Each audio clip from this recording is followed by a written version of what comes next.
വചനാമൃതം തയ്യാറാക്കി അവതരിപ്പിക്കുന്നത് കെ ആനന്ദ്. നിസ്സാരമായി തോന്നാമെങ്കിലും ശബ്ദം കൊണ്ട്, ബഹളം കൊണ്ട് ശപിക്കപ്പെട്ടതാണ് സമകാലിക ജീവിതമെന്നത് തള്ളിക്കളയേണ്ട കാര്യമല്ല.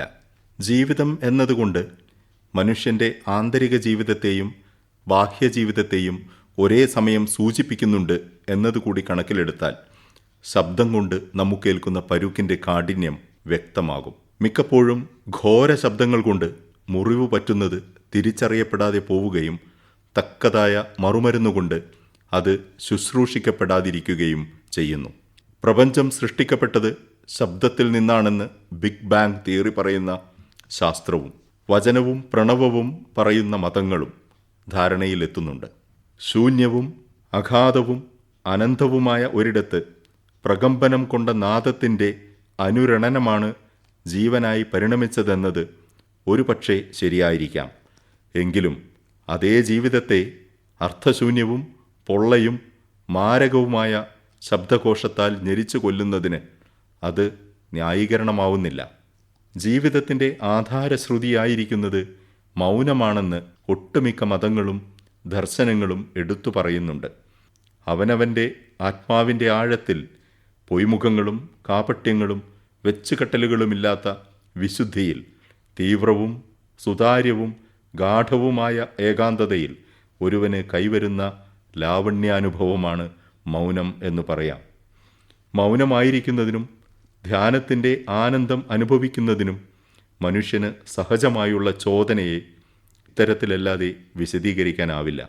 മൗനം മനുഷ്യൻ്റെ സഹജ പ്രകൃതിയാണെന്ന് അതു സംബന്ധമായ അന്വേഷണങ്ങൾ നടത്തിയ മഹാഗുരുക്കന്മാരെല്ലാം കണ്ടെത്തുകയും വെളിപ്പെടുത്തുകയും ചെയ്തിട്ടുണ്ട്. മിക്കപ്പോഴും നമുക്ക് സംഭവിക്കുന്ന അബദ്ധങ്ങളിലൊന്ന് മൗനത്തെയും മൂകതയെയും പരസ്പരം മാറിപ്പോകുന്നതാണ്. മൗനം അഥവാ സൈലൻസ് ഒരു തെരഞ്ഞെടുപ്പാണ് എന്നും മൂകത അഥവാ ക്വയറ്റ്യൂഡ് ഒരു അവസ്ഥയാണെന്നും നാം മറന്നുപോകുന്നു. മൗനം സർഗാത്മകവും ചൈതന്യഭരിതവുമാണെന്നും മറിച്ച് മൂകത നിർജീവതയും ജഡത്വവും ആണെന്നും തിരിച്ചറിയപ്പെടാതെ പോകുന്നു. ക്ലാസ് മുറികളിലും ആരാധനാലയങ്ങളിലും ആശുപത്രികളിലും മറ്റെല്ലാ സാമൂഹിക സ്ഥലങ്ങളിലും വേണ്ടത് മൗനമാണെന്നും മൂകതയല്ലെന്നും നാം അറിയുന്നില്ല. പുറമേ കേൾക്കുന്ന ശബ്ദങ്ങൾ ഉള്ളിൽ തീർക്കുന്ന അനുരണനങ്ങളാണ് ആധുനിക മനുഷ്യൻ്റെ ആന്തരിക സമ്മർദ്ദവും അശാന്തിയും അസ്വസ്ഥതയുമായി മാറുന്നത്.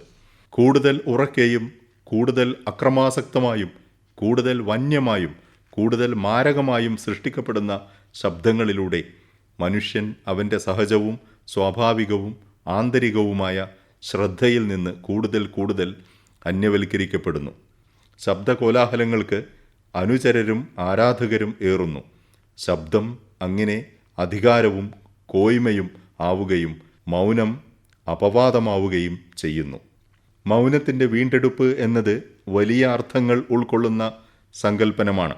അധികാരത്തിൽ നിന്നും സ്വാതന്ത്ര്യത്തെയും വന്യതയിൽ നിന്നും മനുഷ്യത്വത്തെയും ഭീകരതയിൽ നിന്ന് ശാന്തിയെയും യാന്ത്രികതയിൽ നിന്ന് ജൈവതയെയും വീണ്ടെടുക്കുന്ന പ്രവൃത്തിയാണത്.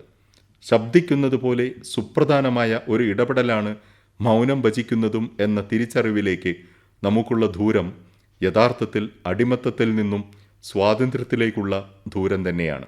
ആളറിന്തു പേസ് സഭയറിന്തു പേസ് പേസാതിരുന്തും പളക് എന്ന തിരുക്കുറൽ സൂക്തത്തിൽ ഏറ്റവും മുഖ്യമായിരിക്കുന്നത് പേസുക എന്നതിലേറെ പേസാതിരിക്കുക എന്നതിലാണ്. ശബ്ദങ്ങളാൽ വിനിമയം ചെയ്യുന്നതിലേറെ മൗനത്താൽ സാക്ഷാത്കരിക്കുന്നതിലാണ് യഥാർത്ഥ വ്യക്തിത്വമിരിക്കുന്നത് എന്ന അറിവിലേക്ക് മനുഷ്യനും ലോകവും അചിരേണ സഞ്ചരിക്കാതിരിക്കുകയില്ല. വചനാമൃതമാണ് നിങ്ങൾ ഇതുവരെ കേട്ടത്. തയ്യാറാക്കി അവതരിപ്പിച്ചത് കെ ആനന്ദ്.